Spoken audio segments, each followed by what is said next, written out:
আজকে হচ্ছে আমি একটু বাজারে যাইতেছি, তো ভেতরের পথ দিয়ে আমাদের কোর্ট বাজারে যাওয়া যায়।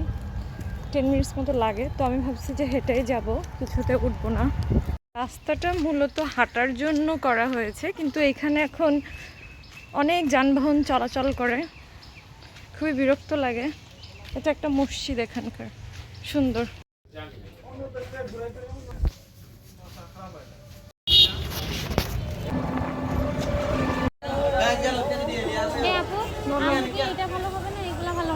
না, এত দাম দিয়ে নিব না তো ইলিশ মাছ।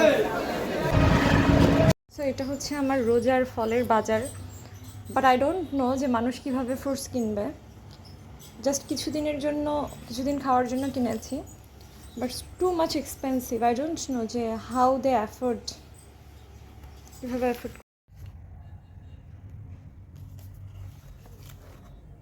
ধরুন একটা ভিউ আমার ছাদ থেকে দেখা যায়, সো দেখেন আপনারা, এই যে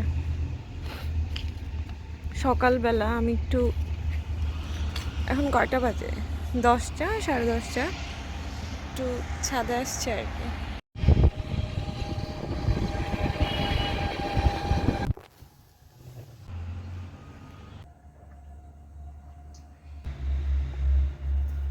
তো আজকে আমি গরুর মাংস রান্না করতেছি, রাইস কুকারে দিয়ে দিয়েছি, এবার হচ্ছে আলুগুলো দিয়ে দিব।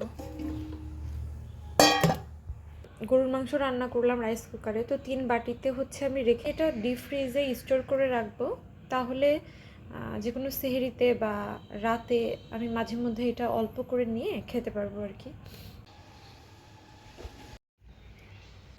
আমার কিছু অফিসিয়াল কাজ আছে, সাথে একটু কফি খাবো, কারণ একটু রাত জেগে কাজটা করতে হবে, তারপরে ঘুমিয়ে পড়বো কাজটা শেষ করে।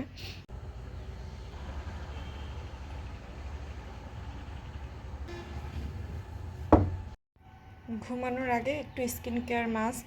সো আমি এই ময়শ্চারাইজারটা ইউজ করি রাতে। আমি স্নেল মিউসিনটা ইউজ করি, তবে যে কোনো হার্শ সিরাম প্রতিদিন ইউজ করা উচিত না, যেমন রেটিনল, স্যালিসাইলিক অ্যাসিড বা এই ধরনের 15%, এটা কিন্তু অনেক রেঞ্জের। সো এগুলো আসলে সপ্তাহে 1 বা 2 দিন ইউজ করা উচিত।